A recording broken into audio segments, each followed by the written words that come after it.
भैरवी नैना देवी ने मुझसे कहा, राघव, तुमने 21 दिन की देवी कामाख्या जप तो कर लिया, अब 3 दिन की एक पूजा करनी होगी।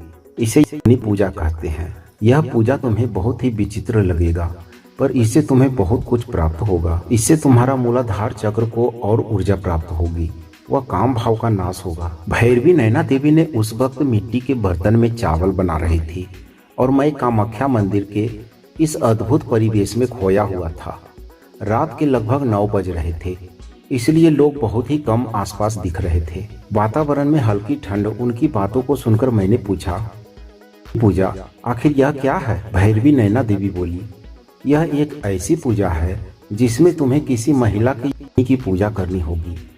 उस वक्त के लिए उस महिला से तुम्हें उस शक्ति को प्राप्त करना होगा जो तुम्हारे काम भाव व वीर्य धारण को और दृढ़ कर सके। उतने समय के लिए वह महिला तुम्हारी भैरवी रहेगी। क्योंकि तुम कामाख्या क्षेत्र में हो तो इस पूजा से तुम्हें बहुत कुछ प्राप्त होगा। मैं बोला, देवी माँ, मैं ऐसी ही एक साधना पहले कर चुका हूँ जिसमें एक लड़की मेरी भैरवी बनी थी। क्या यह भी उसी तरह करना होगा?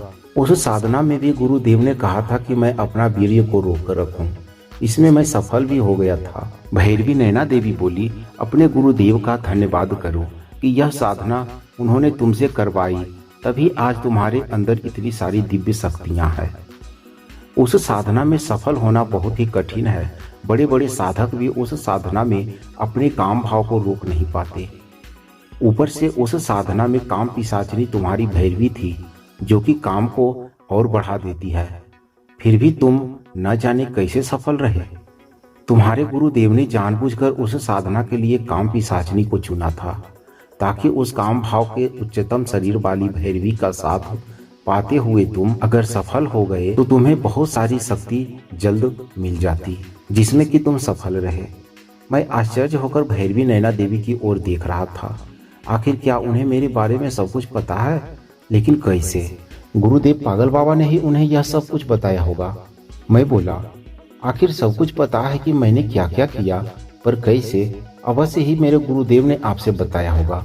क्या आपसे गुरुदेव मेरे बारे में चर्चा करते थे? भैरवी नैना देवी ने मेरे किसी भी सवाल का जवाब नहीं दिया, बस मुस्कुराती रही।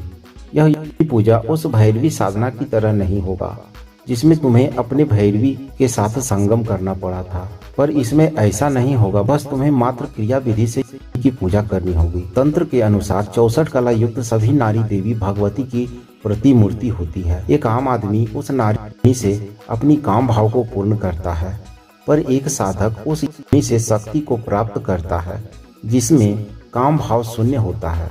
अब तुम्हें बताता हूँ कि पूजा से तुम्हें कितनी देवियों का आशीर्वाद प्राप्त होगा। तुम्हें सभी 10 महाविद्या व कई योगिनियों की आशीर्वाद प्राप्त होगी, जिससे तुम्हारे साधना मार्ग पर हमेशा उनकी कृपा रहेगी। इस साधना में भी तुम्हें एक भैरवी की आवश्यकता होगी। मैं बोला, तो देवी माँ, यह साधना किस प्रकार करना होगा और इसमें मेरी भैरवी कौन बनेगी? राघव, यह कोई साधना नहीं, इसे पूजा कहना ही सही रहेगा। इसके लिए एक वेश्या की सबसे बढ़िया है, पर इस पूजा में मैं ही तुम्हारी भैरवी बनूंगी। इस पूजा को एक रात में ही समाप्त करना होगा। बस एक बात का ध्यान रखना, जब तुम इस क्रिया को करने बैठोगे तो तुम्हारे मन में काम भाव का एक अंश भी नहीं आना चाहिए। उस वक्त के लिए मेरी को ही देवी शक्ति का रूप मानना होगा। अगर उसे काम भाव से देखा तो इस पूजा का बहुत ही गंभीर परिणाम तुम्हें झेलने होंगे। तुम्हारे पास जो भी शक्तियाँ मौजूद है, सब कुछ तुम खो भी सकते हो, पर डरो मत, तुम कामयाब होगे। मैं हूं ना, फिर भी सावधान रहना। जो बताया है उसका ध्यान रखना। इसके बाद भैरवी नैना देवी मुझे पूजा कैसे करते हैं व उसके लिए क्या क्या सामग्री चाहिए सब कुछ बताया। रात को खाने के बाद उन्होंने मुझे पूजा मंत्र भी प्रदान किया। अगले दिन मैं इस पूजा में लगने वाली सभी सामग्री खरीद लाया। आज रात मुझे यह पूजा करनी थी। रात को प्रतिदिन की तरह भैरवी नैना देवी आई और मैंने प्रतिदिन की तरह ही उनकी पूजा करने की प्रक्रिया को पूर्ण किया। इसके बाद उन्होंने फिर से मुझे यह क्रिया कैसे करना है पूरे विवरण को समझाती रही। मैंने उनके आने से पहले ही नहा लिया था, क्योंकि नहाकर इस पूजा में बैठना था। रात को लगभग 12 बजे के आसपास जब चारों तरफ एकदम सन्नाटा हो गया, तब भैरवी नैना देवी ने यह पूजा शुरू करने का आदेश दिया। मैंने जो तंबू से कुटिया बनाई थी उसी के अंदर ही यह पूजा करनी थी, क्योंकि इसमें कुछ ऐसी क्रिया थी जिसे बाहर बैठकर नहीं किया जा सकता था। इस पूजा के शुरू होते ही भैरवी नैना देवी पूरी तरह हो गई थी। वह ऐसा ही मुझे भी करना पड़ा। मेरे मन में एक सवाल चल रहा था कि आखिर अगर किसी ने गलती से यहाँ आकर हमें ऐसा करते देख लिया तो लोग कुछ गलत ही समझेंगे। किसी का क्या भरोसा कब यहाँ आ जाए। वह कोई साधक व साधु भी हो सकते हैं जिन्हें इस क्रिया का कुछ भी पता ना होगा। वह हमें ऐसे देखकर पता न क्या समझ ले। यह बात मैं भैरवी नैना देवी से पूछने वाला था, पर उन्होंने मेरे पूछने से पहले ही कहा, वैसे इस वक्त इधर कोई आता तो नहीं है, पर अगर कोई इधर आया भी तो उसे यहाँ कोई कुटी शायद दिखे ही न।